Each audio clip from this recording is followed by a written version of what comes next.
Assalamualaikum warahmatullahi wabarakatuh.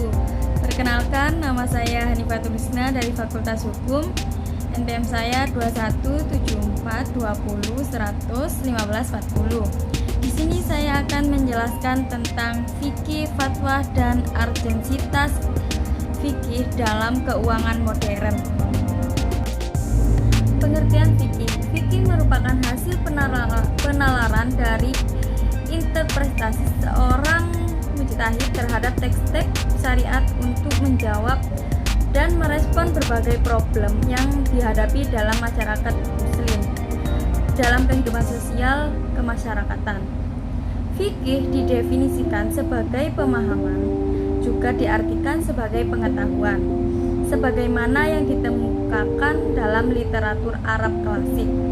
Pengertian fikih mengalami reformulasi yang oleh kalangan ulama kontemporer didefinisikan sebagai pengetahuan tentang hukum-hukum Islam yang bersifat konkret. Pengetahuan tentang hukum itu mencakup dimensi akidah, ibadah, dan muamalah. Yang kedua, pengertian fatwa. Secara etimologis, fatwa berasal dari bahasa Arab al-fatwa. Menurut Ibnu Mansur, fatwa ini merupakan bentuk masdar dari kata fata, yaitu fatwan, yang bermakna muda, baru, penjelasan, penerangan. Secara terminologi, fatwa berarti pendapat mengenai suatu hukum dalam Islam yang merupakan tanggapan dan jawaban terhadap pertanyaan yang diajukan oleh peminta fatwa dan tidak mempunyai daya ikat.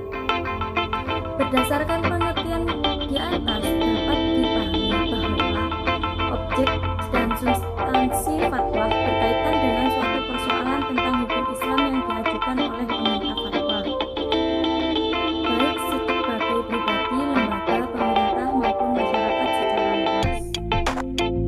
Sifat fatwa itu tidak memiliki daya mengikat. Karena itu, substansi fatwa dapat dipatuhi dan dilaksanakan oleh peminta fatwa, mustafti, dan juga dapat menolak isi fatwa itu, ataupun dapat meminta fatwa mufti lain kepada mufti lain.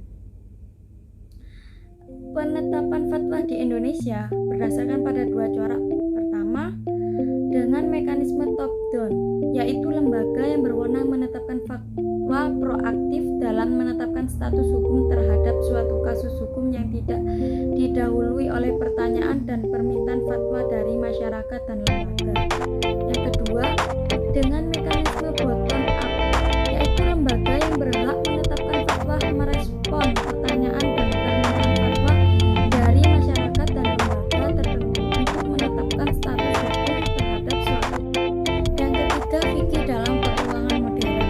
Secara ontologi, hakikat dari ekonomi syariah berpedoman pada wahyu berupa hasil interaksi pemahaman dari teks-teks Al-Quran, hadis, dengan pembacaan terhadap gejala-gejala yang muncul di alam raya ini, sehingga dapat dikatakan bahwa konsep-konsep ekonomi yang ada di dalam Al-Quran hadis itu dielaborasi dengan hasil-hasil kajian empiris untuk menghasilkan cara pandang dan pengelolaan dan pemanfaatan sumber daya yang terbatas untuk memenuhi keinginan manusia yang tidak terbatas. Ekonomi Islam bertujuan untuk membantu manusia dalam memenuhi kebutuhan hidupnya yang dilandasi atas keharmonisan dan keseimbangan antara pemenuhan kebutuhan psikis dan kebutuhan spiritual. Pengembangan hukum Islam pada aspek ekonomi dan keuangan memiliki landasan kuat dari fikih dan usul fikih itu sendiri. Secara empiris, praktek operasional lembaga keuangan syariah di Indonesia mendapat tempat dalam hukum positif di Indonesia. Konstitusi tertinggi di Indonesia mengakomodir pengimplementasian ajaran Islam, termasuk aspek-aspek muamalah maliyah dalam kehidupan ekonomi masyarakat Muslim Indonesia.